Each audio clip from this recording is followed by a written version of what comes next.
La Iglesia Boston Central presenta el siguiente programa.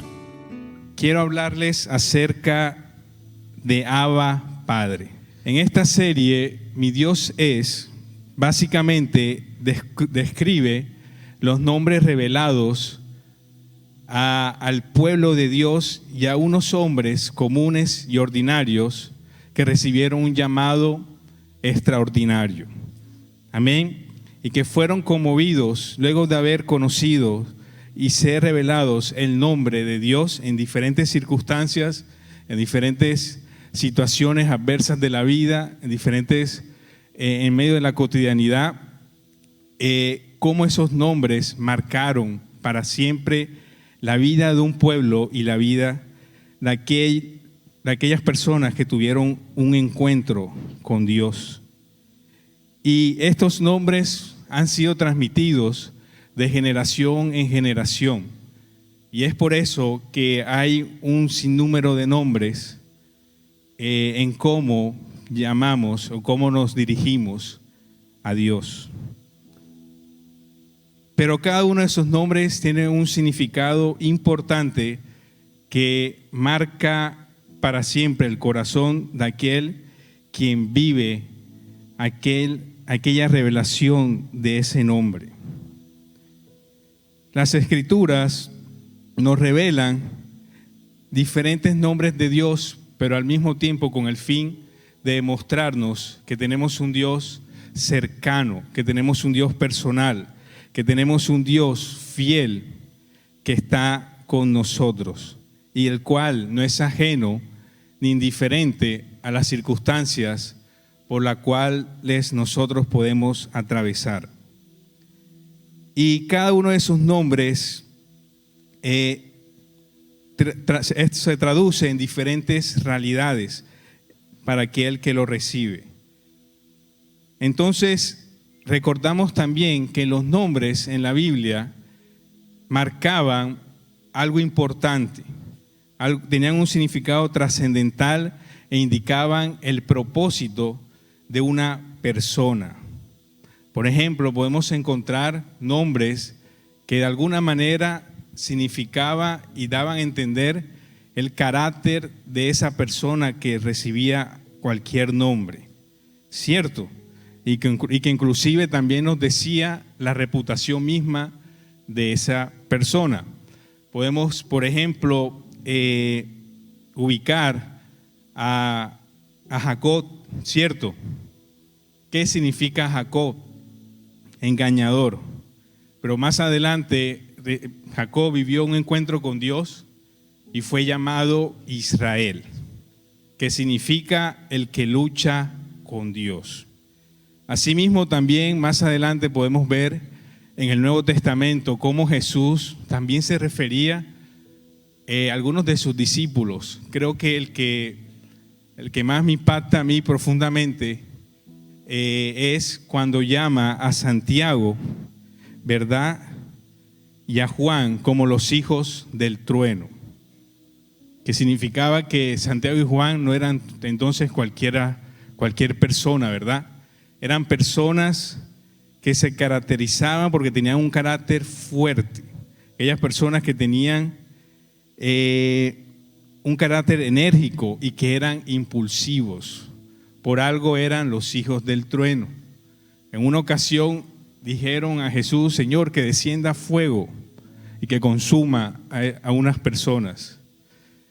Y desde allí Jesús los llamó como los hijos del trueno. Y así podemos seguir viendo otros ejemplos, pero lo que marca la vida de estos nombres es que, por ejemplo, precisamente en Santiago y Juan, luego se convirtió Juan en el apóstol del amor. Imagínense, luego de ser una persona con ira, demasiado, digamos, fuerte en su carácter, luego es llamado el apóstol del amor. Y Santiago se convirtió en uno de los mártires que entregó su vida por Dios. Después de ser llamados hijos del trueno, fueron hombres usados grandemente por Dios. Y asimismo también, chicos, encontramos nombres en la Biblia que de alguna manera representan también lugares que marcaban en una generación y que también tenían un destino profético. Todo eso para decirles que los nombres tienen un significado profundamente importante. Amén. Y hoy vamos a hablar acerca de Abba Padre. ¿Qué significa pues entonces Abba Padre? Abba Padre significa padre, papá, pero es un término arameo, el cual era usado por los hijos cuando se referían a sus padres. Es decir, no era una expresión común y corriente, era una expresión que solamente venía de un hijo hacia su padre. Ninguna otra persona podía decirle Abba a alguien que obviamente no es su padre. Entonces estaba limitado a la relación profunda entre el hijo y el padre. Esta expresión trasciende también en el reconocimiento que hace el hijo hacia su padre de una manera cercana, llena de confianza y de cercanía profunda, que generalmente era usada en momentos muy íntimos, momentos muy personales. Entonces, de tal manera que tampoco era una expresión que se usaba mucho, sino que era exclusivamente para momentos de momentos muy personales. La expresión Abba, a diferencia de otros nombres de Dios, aparece en el Nuevo Testamento. Los diferentes nombres de Dios que hemos visto, que seguramente vamos a seguir viendo, la mayoría aparece en el Antiguo Testamento, pero a diferencia de Abba, aparece en el Nuevo Testamento. Y nos vamos a dar cuenta más adelante por qué empieza a aparecer esta expresión de Abba, Padre, en el Nuevo Testamento.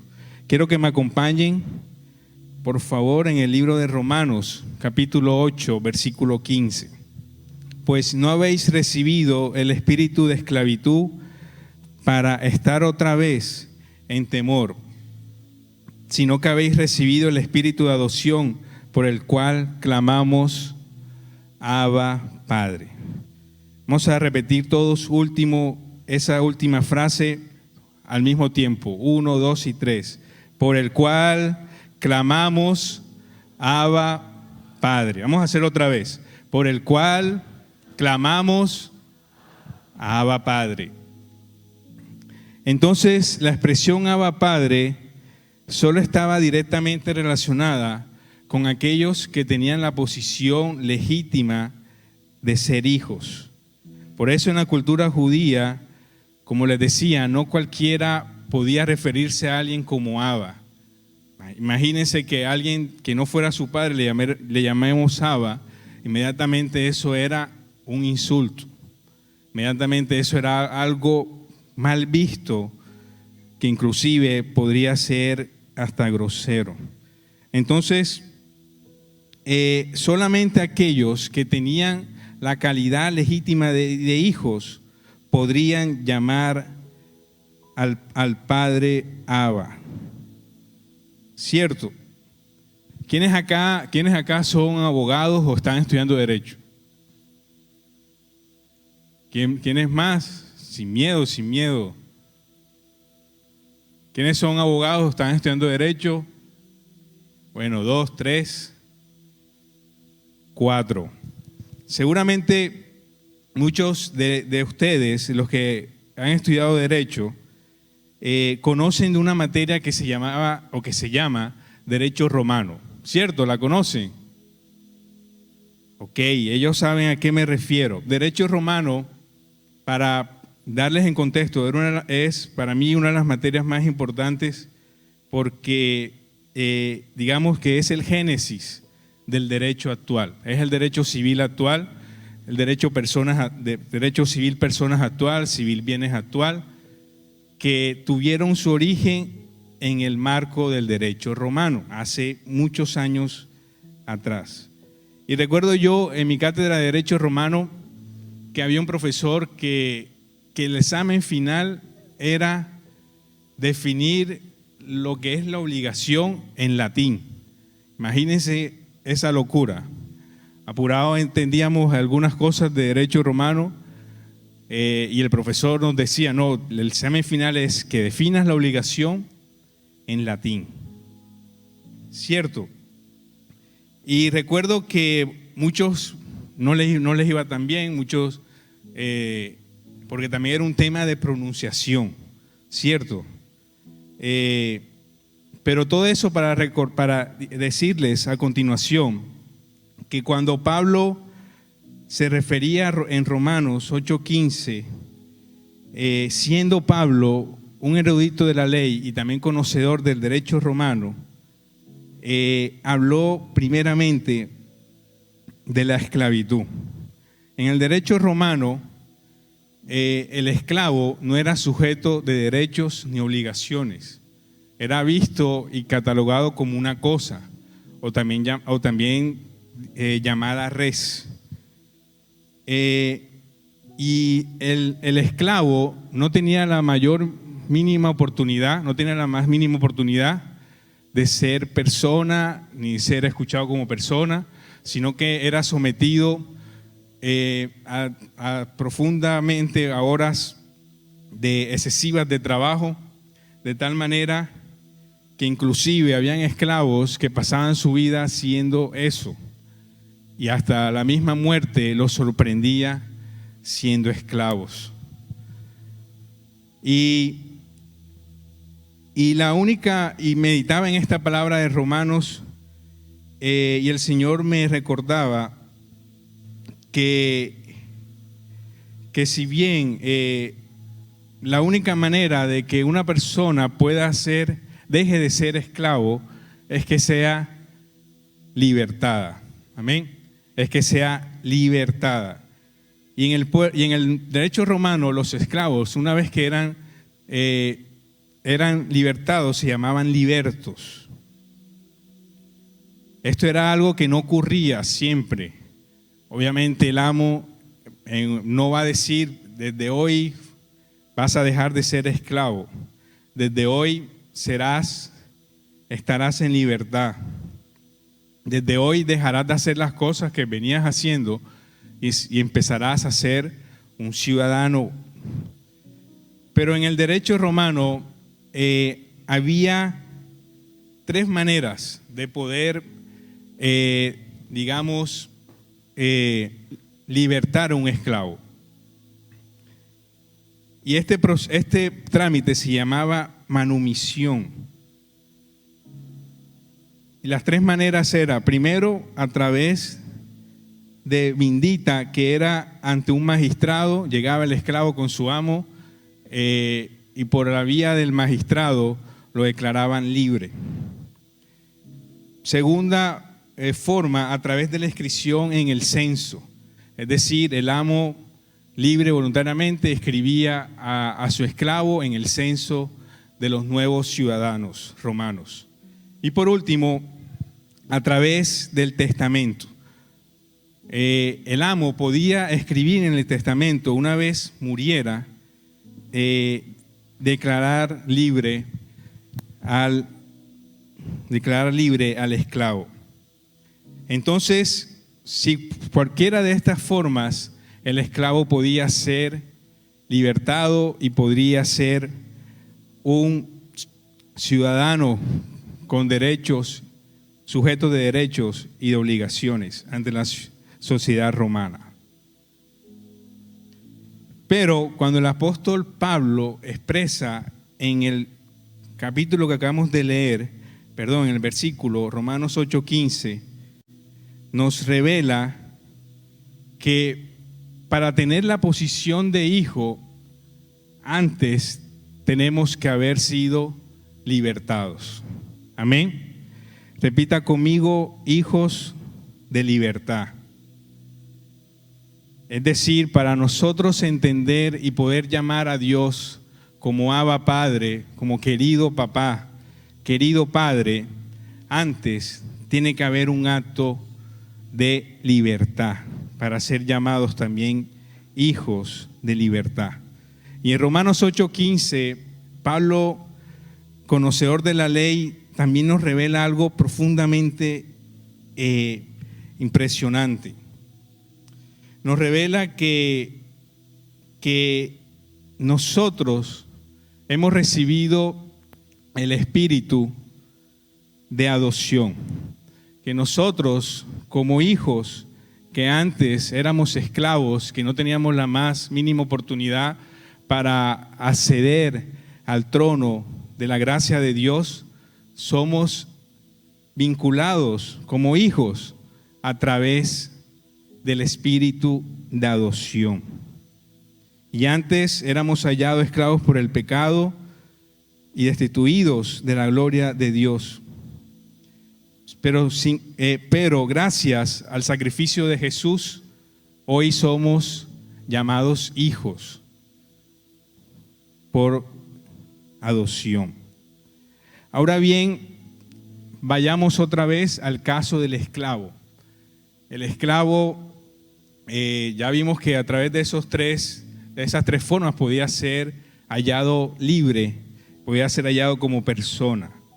Pero entonces, ¿qué tendría que hacer un esclavo para que fuera adoptado por su amo? Para que el amo dijera, yo quiero adoptarte como mi hijo, a pesar de que has sido un esclavo, a pesar de que has vivido toda tu vida haciendo cosas, y a pesar de que también no has sido visto con buenos ojos, a pesar de que no te han valorado como una persona, el amo le dice, yo quiero hacerte hijo.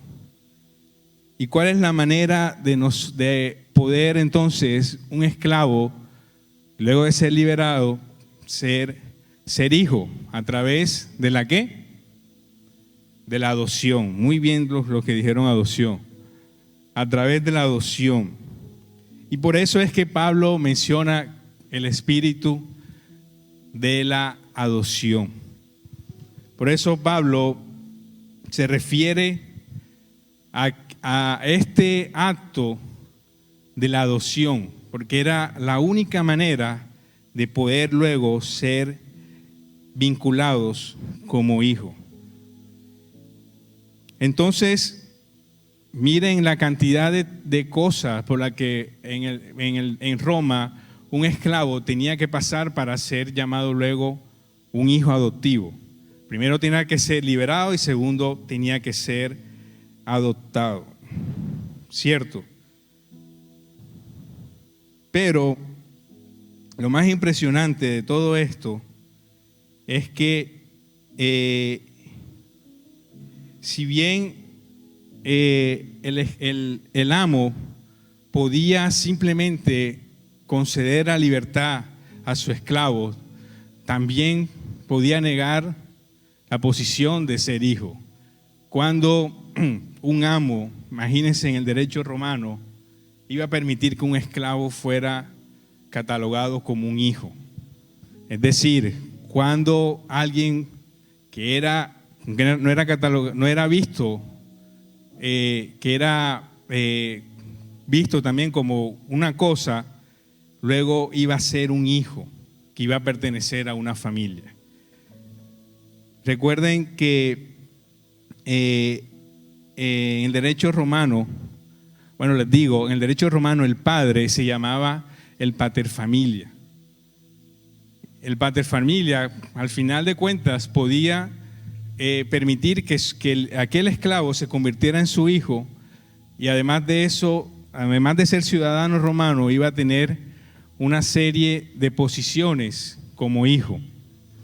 Amén. Este hijo ya iba a tener la capacidad de heredar, iba a tener una patria potestad y ya iba a tener un padre por el cual velara por él. un padre por el cual cuidara de él. Pero lo que es una realidad y es algo que hay que pues decirlo, y es que en el derecho romano estas cosas no ocurrían. Jamás íbamos a ver un amo que iba a conceder a libertad a su esclavo y que después más adelante le iba a llamar su hijo. Era algo que en las probabilidades es de cero. Es decir, eso era algo impensable, era algo absurdo que escapaba para ese entonces en el derecho romano de toda lógica.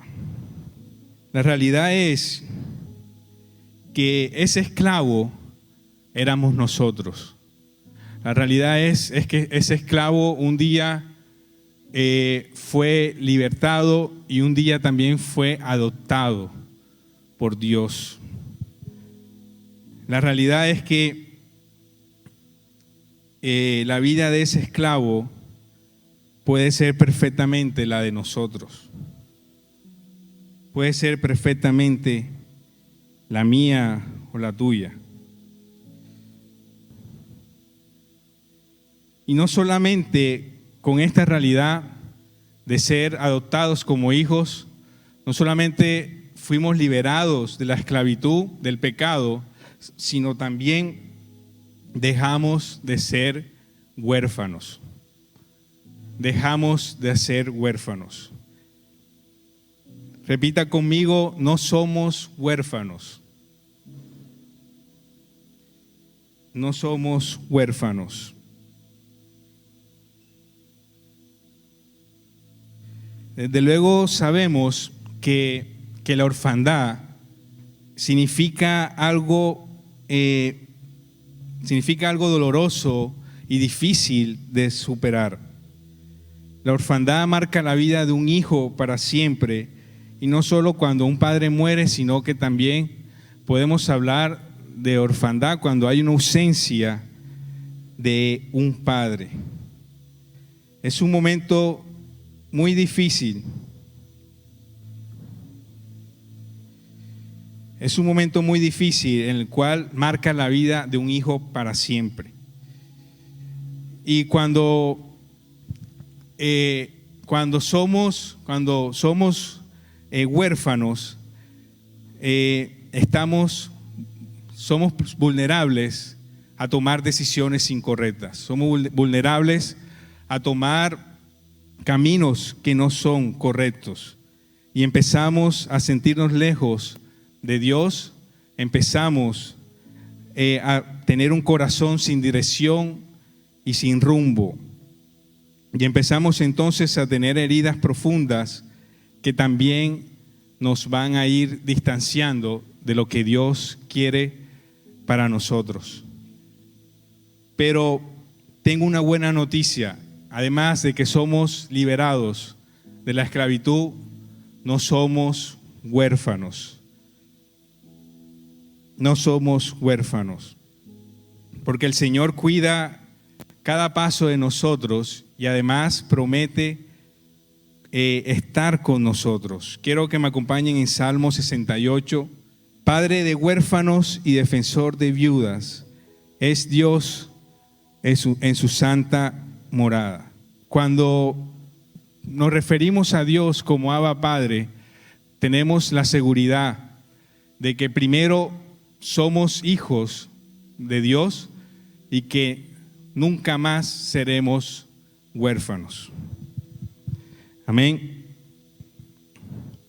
Y es hermoso cómo Dios, además de que nos da la posición de ser su hijo, también nos dice que no quedaremos sin Padre, no quedaremos sin Él. Y nos promete una paternidad, amén, eterna. Nos promete una paternidad que va más allá de la vida misma. Ahora bien, nosotros como jóvenes, al saber esto, ¿qué estamos haciendo para poder honrar esa posición delante de Dios? que estamos haciendo en el día a día para agradar a nuestro Padre y tener la confianza y la seguridad de dirigirnos a Él y decir: Abba Padre, querido papá, aquí estoy, en medio de la profundidad de la adoración, en medio de la comunión, decir: Señor, Abba Padre, aquí estoy, te necesito más que nunca. Por eso no solamente es una expresión que se debe quedar en el cajón, no es una expresión en la cual, bueno, yo sé que Abba Padre es Padre, es querido papá, pero ¿qué estamos haciendo nosotros para poder honrar esa posición como hijos delante de Dios? No solamente es saber y entender los privilegios que tengo como hijo, sino también saber y comprender qué estoy haciendo para valorar esa posición como hijo. Cuando empezamos a actuar de manera individual, a través de nuestros propios egos, a través de nuestra propia prudencia, es un camino riesgoso el cual puede llevar al espíritu de la orfandad. El espíritu de orfandad quiere destruir y desmeritar la relación que tenemos como hijos de Dios y hacernos creer que podemos andar por la vida alejados de Dios. Hacernos creer que podemos vivir nuestras vidas sin Dios, sin aquel Padre que quiere lo mejor para nosotros. Por eso, jóvenes, muchachos, el espíritu de orfandad de este tiempo trabaja para que tú y yo perdamos nuestra identidad en el Señor.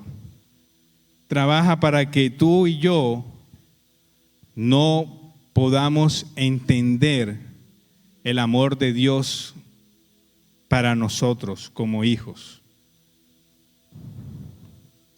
Y también trabaja de manera sutil para hacernos entender que en definitiva es imposible tener una relación con un Dios personal.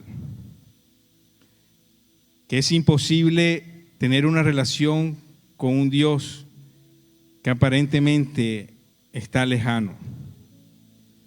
Eso es lo que el enemigo quiere hacerte creer. Quiere hacerte creer que estás solo, que caminas por ti mismo y que no le debes nada a Dios. Eso es lo que el enemigo quiere para que al final de cuentas tu identidad con Dios sea destruida.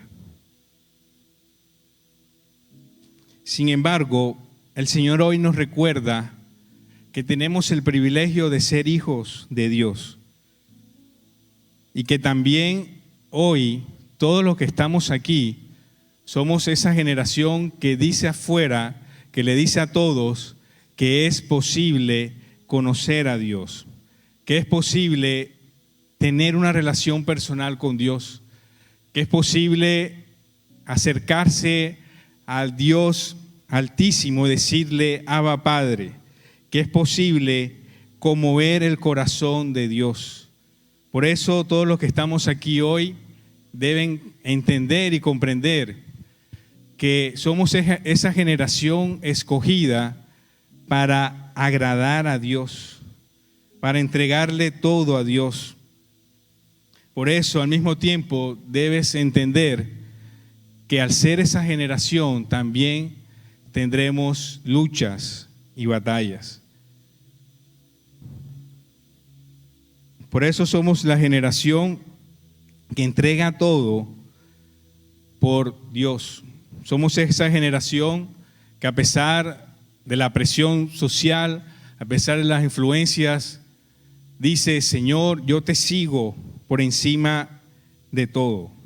Yo te sigo por encima de lo que cualquier persona puede decirme acerca de ti. Yo te sigo porque quiero amarte. Somos la generación que verá cosas que ojo no vio y que oído no oyó, ni que han subido al corazón del hombre. Somos esa generación que está dispuesta a amar a Dios. Somos esa generación que dice, basta ya de estar solos, basta ya de caminar sin una identidad.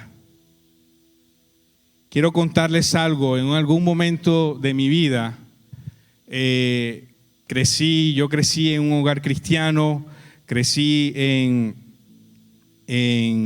diferentes asignaciones ministeriales y empecé a formarme dentro de la iglesia. Pero llegó una etapa en la adolescencia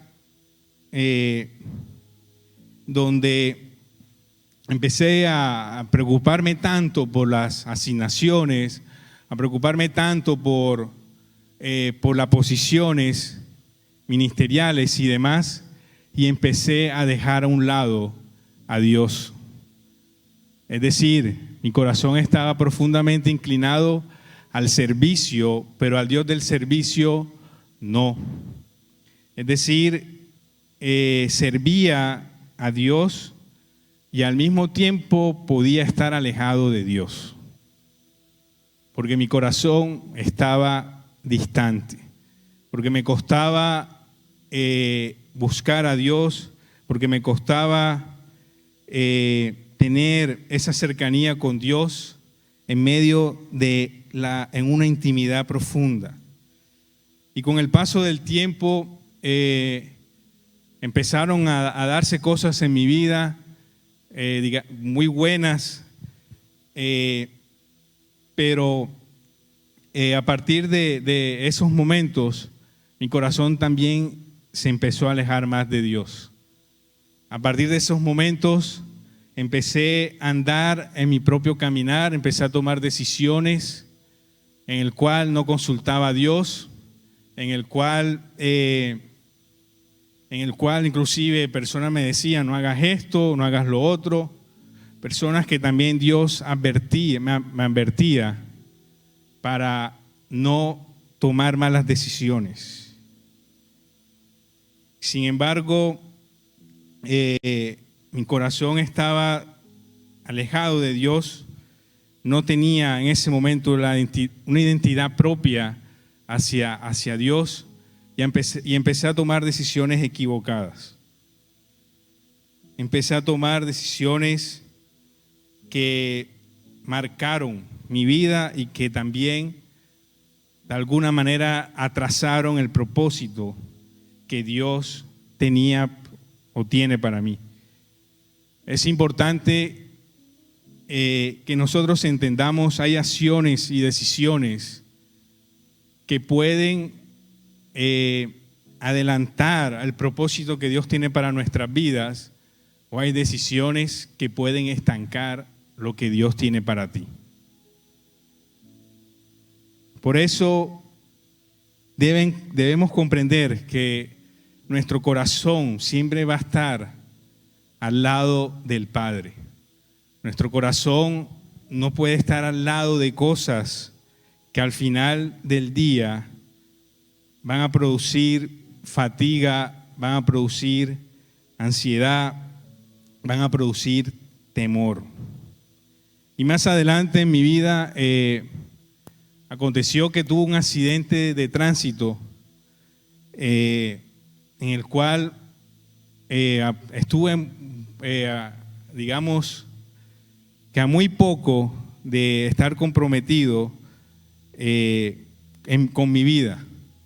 Recuerdo que iba con un señor y de repente en una maniobra el carro dio un rumbo y por pocos centímetros no nos estrellamos con un poste. Y desde ese momento empecé y comprendí que yo, a pesar de que había soltado la mano de Dios no me había soltado a mí. Y desde ese momento empezó Dios a obrar en mi vida, empezó a hablarme nuevamente a reconstruir esa relación de paternidad entre hijo y Dios. Y empecé a entender cosas que antes de pronto no había comprendido. Y en ese momento empecé otra vez a ver a Dios como aquella figura paternal, como aquella figura que me cuida, que nunca se distanció de mí, como aquella figura que siempre estuvo conmigo. Y más adelante también empecé a escuchar personas que me hablaban, porque recuerdo que después de eso llegó a mi vida un profundo espíritu de temor.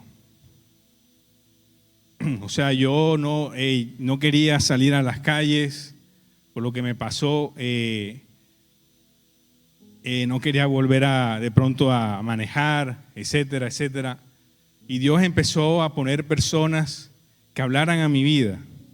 Recuerdo una vez que iba en un taxi y un hombre, el conductor del taxi era cristiano, yo no, obviamente después lo supe, pero me dijo como que, el Señor te sostiene. Recuerdo que me dijo, el Señor te sostiene de su mano y nunca te ha dejado. Y me dijo, no tengas miedo, no tengas temor, porque vas a empezar a hacer lo que antes te daba miedo. Y ahí también empecé a entender esa paternidad de Dios en mi vida y empecé a darle gracias a Dios. Y también comprendí lo que dice la palabra de Dios, que es mejor estar un día en su casa que 1000 fuera de él. Y desde ese momento empezó a Dios a trabajar en mi vida y empecé a tener otra vez, a renovar esa relación con Dios, que de alguna otra manera influenciaron tanto en mí que gracias a eso, esa crisis de paternidad, hoy soy lo que Dios ha permitido en mi vida. Y también entendí que somos herederos de Dios. Recuerden que como heredero tenemos, los herederos se distinguen porque tienen propiedades, porque heredan propiedades. Amén. Pero a pesar de que el enemigo quiera quizás destruir esas propiedades, llámese ustedes propiedades, estudio, lo que quieran hacer, a pesar de que el enemigo quiera destruir, nunca va a destruir la calidad de hijo legítimo. Nunca va a destruir quién eres en el Señor. Es decir, el enemigo nos podrá quitar cosas, pero nunca nos va a poder quitar la posición de ser hijos de Dios. Por eso no permitamos que las circunstancias por las que atravesemos nos permitan desmeritar quiénes somos en Dios. No permitan que las cosas externas nos deslegitimen de la posición como hijos de Dios. Repita conmigo, en medio del dolor, Abba. Vamos otra vez, en medio del dolor, Abba. Amén. Vamos a hacer otra vez. En medio del dolor,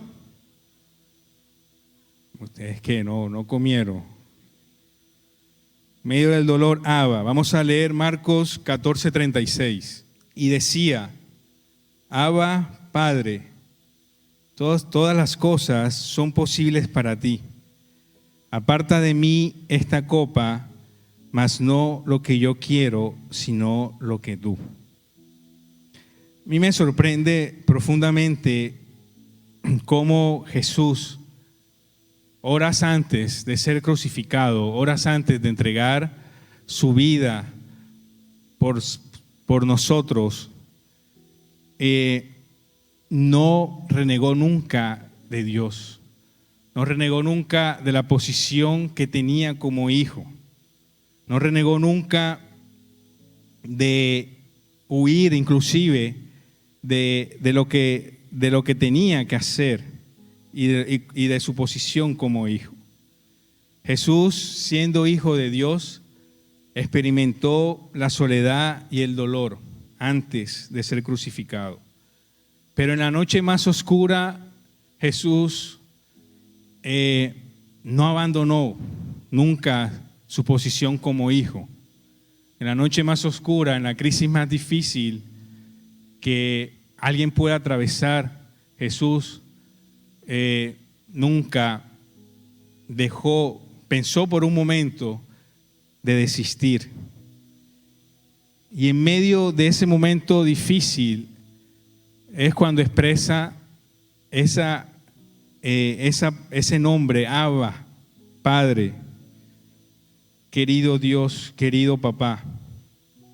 Aún una situación más compleja salió de un corazón que ama a Dios, que ama a su Padre como Padre, como aquel hijo que necesita profundamente el abrazo de su Padre, como aquel hijo reconociendo que a pesar de la situación más difícil, el Padre está con él y está presente.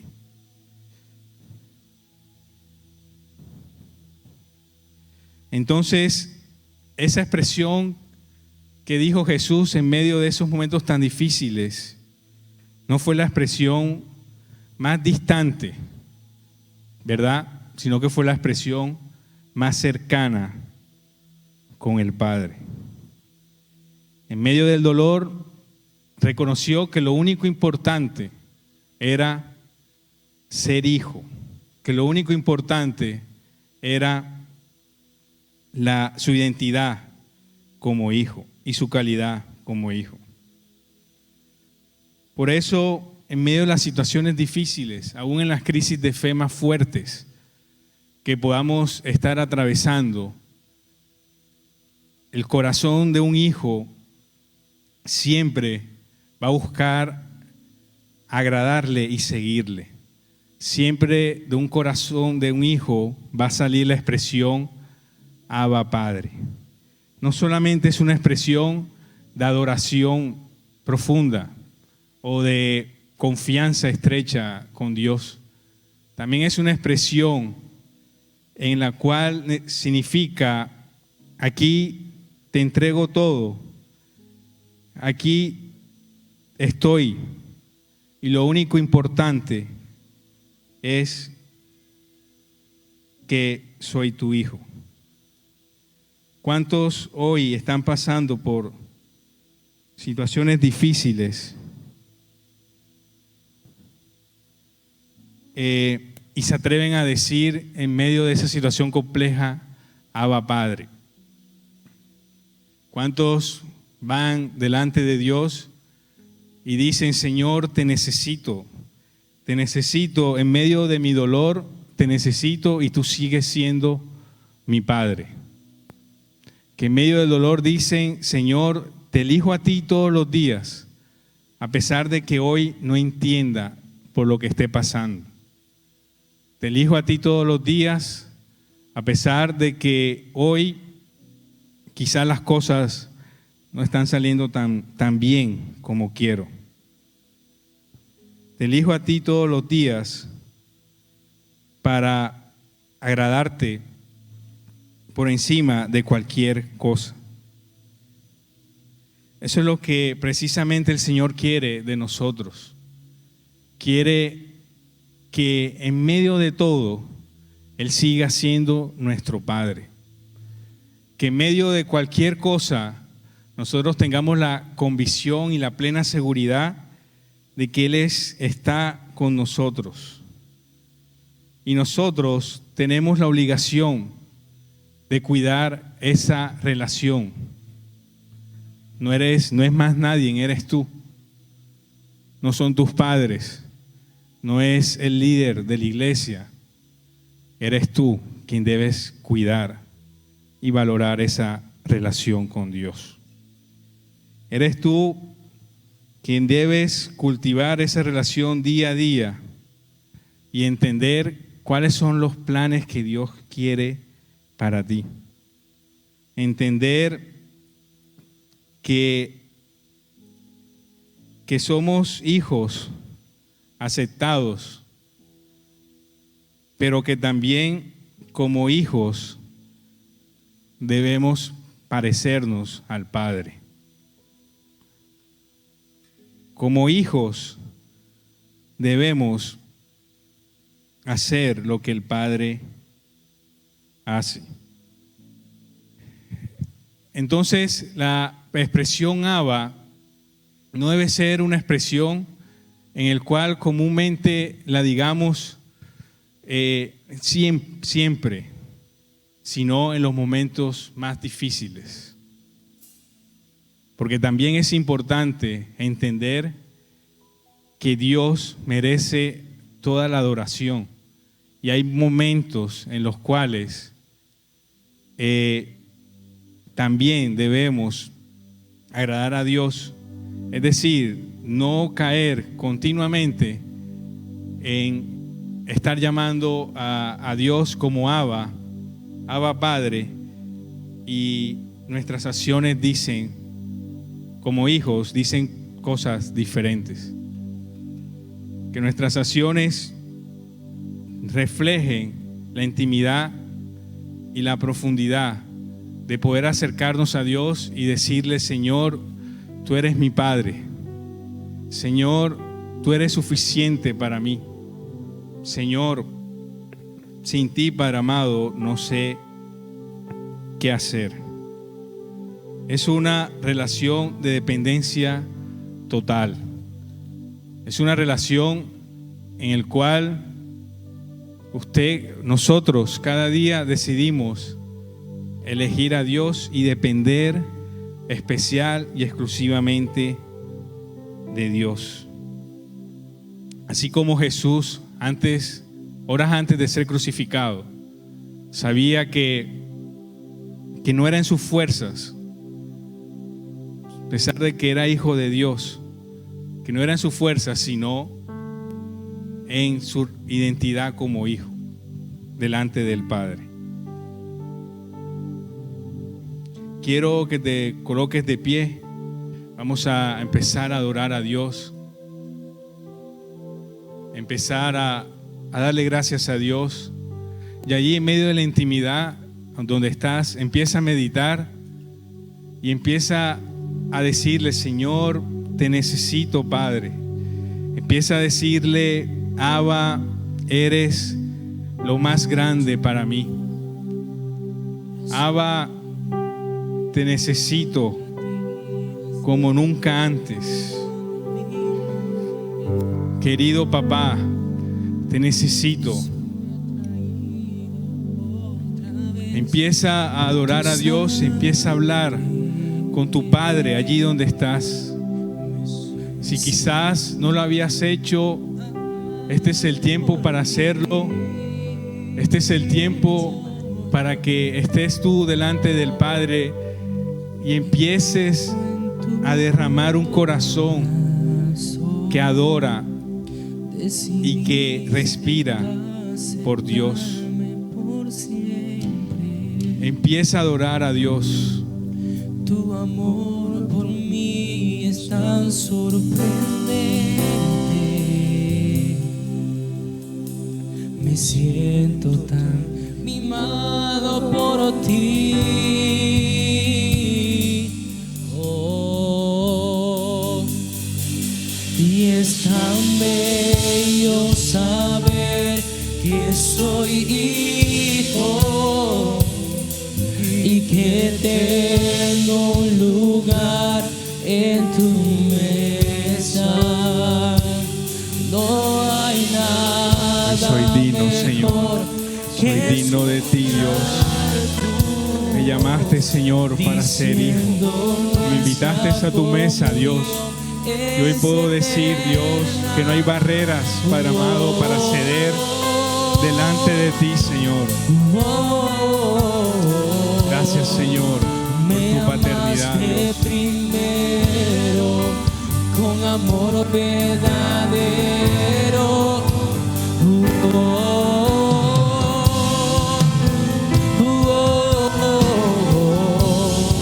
Y mi respuesta es adorar. Mi respuesta es adorar.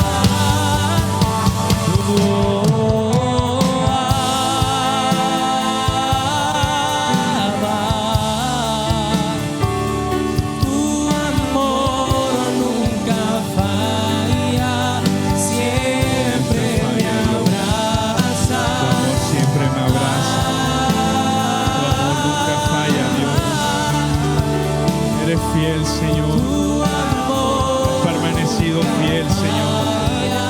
Tu mano nunca me ha soltado, Dios. Tu mano siempre ha estado conmigo, Dios. Oh, Abba, te necesitamos, Dios. Tu amor nunca falla, Dios. Nunca falla, Dios. Nunca fallará. Quiero hacer un llamado a todo aquel que quiera renovar su relación con Dios en esta noche. Todo aquel que dice, Señor, quiero verte como mi Padre. Quiero verte como mi querido papá. Quiero verte como Abba en medio de mi vida. Todo aquel que dice, hoy quiero renovar mi relación contigo, pase acá adelante. Quiero orar por ti. Gracias, Señor, porque tú eres bueno, Dios. Tu amor nunca falla, Dios. Tu amor nunca falla, Dios. Tu amor nunca falla. Todo aquel que también dice, no quiero caminar más solo, no quiero hacer cosas que no son de hijo. Todo aquel que hoy dice, ya no quiero más en mi vida un espíritu de orfandad. Todo aquel que hoy dice, Señor, quiero caminar contigo, Dios, de tu mano y poder decirte libremente, Abba, Padre, y poder decirte, Señor, eres mi Padre amado. Todo aquel que dice hoy, Señor, quiero renovar mi relación delante de ti, pase en este lugar, pasa a este lugar. Este es el tiempo de renovar esa relación, de renovar y entender esa paternidad delante de Dios. Gracias, Señor, porque tú eres fiel. Tu amor nunca falla, tú siempre me abrazas.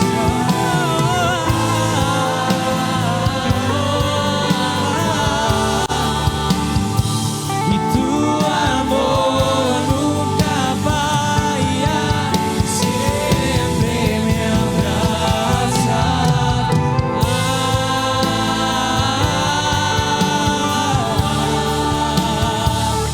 Tu amor siempre me abraza.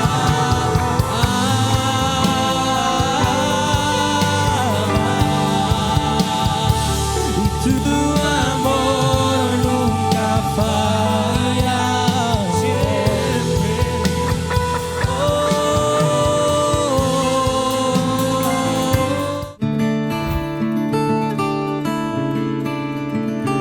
La Iglesia Boston Central presentó el anterior programa. Dios te bendiga.